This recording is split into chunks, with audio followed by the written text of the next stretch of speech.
Hey everyone, this is Brian DeVore with the DeVore Realty Group, and I'm really excited today to talk with Scott Levin.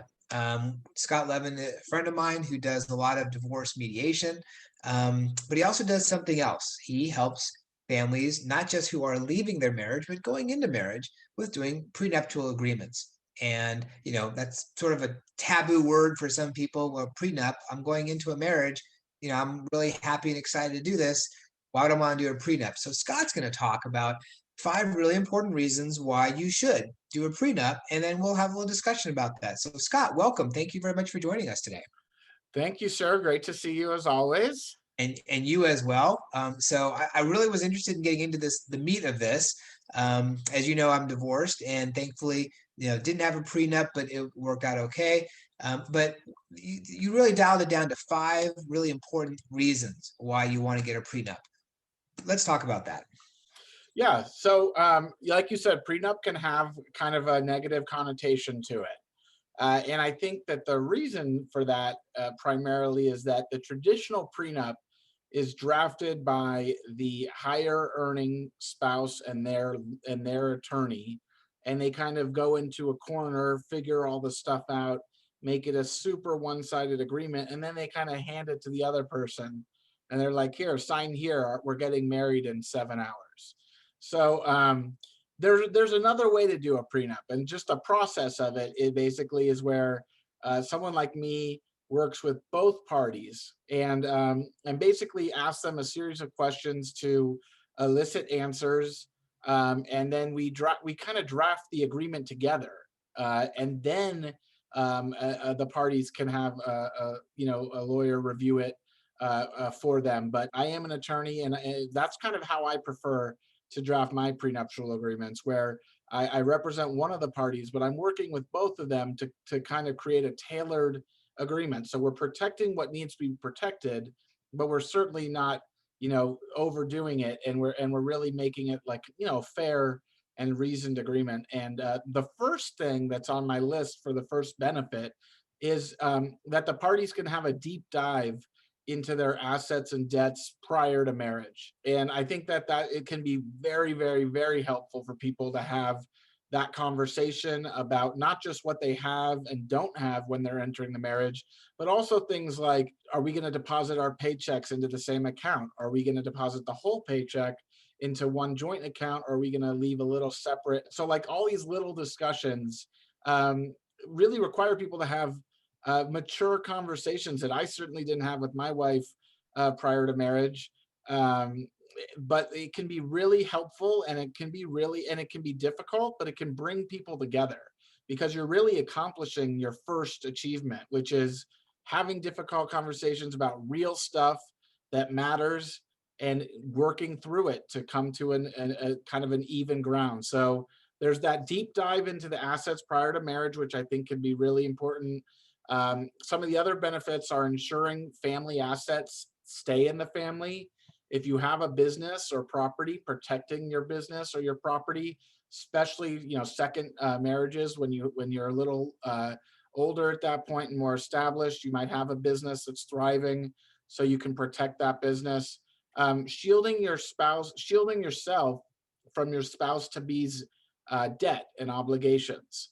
So that's another benefit. And then, of course, the final thing, which people don't love to speak about, but prenups really can streamline the divorce process. So you can basically put in, how you want things to go later. And then if unfortunately you get to that point, you can stick to that agreement and not waste a whole lot of money and time on the legal process at the back end. So that's definitely a benefit, not one you think about necessarily when you're going into it. It's like, okay, well, when we get divorced, we'll be very happy that we have this prenup. But, one thing that kind of stood out when you were just talking about that was when you're working with couples, it could be eye-opening perhaps for these two people who are about to share their lives together for the rest of their lives.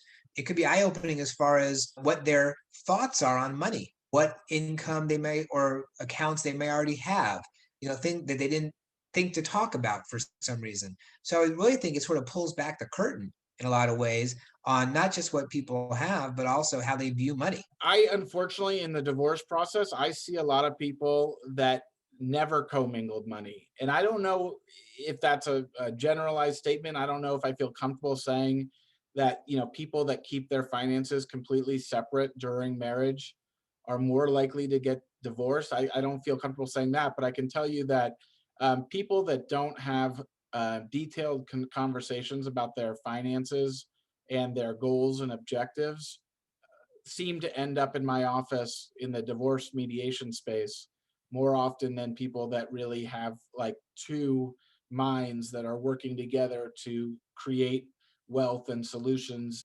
So it is a really important step prior to marriage, I think. I wonder, as you were talking about this and listing these things, when you talk about shielding yourself from your spouse's debts, and so it's really, money in and money out. How often is it when you're working with people where people maybe are surprised to learn what some of their spouse to be debt might look like? Does that come up at all? It does, and can be taken back. Oftentimes, it's one of the reasons that they're in my office because they have some sense that there is debt there. So I have a client who I did a prenuptial agreement for, who owns a dental practice, and his dental practice went through an audit.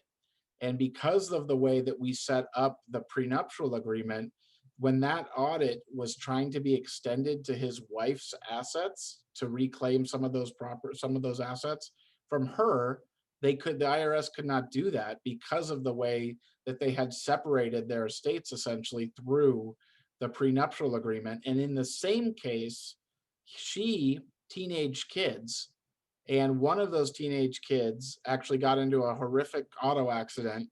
And I believe that auto accident would have resulted in the dental practice being taken down during the personal injury lawsuit. But because the dental practice was completely separate pursuant to the prenuptial agreement, both of them ended up being protected from those two actions. So he was protected from his stepchildren's accident and the liability that arose from that.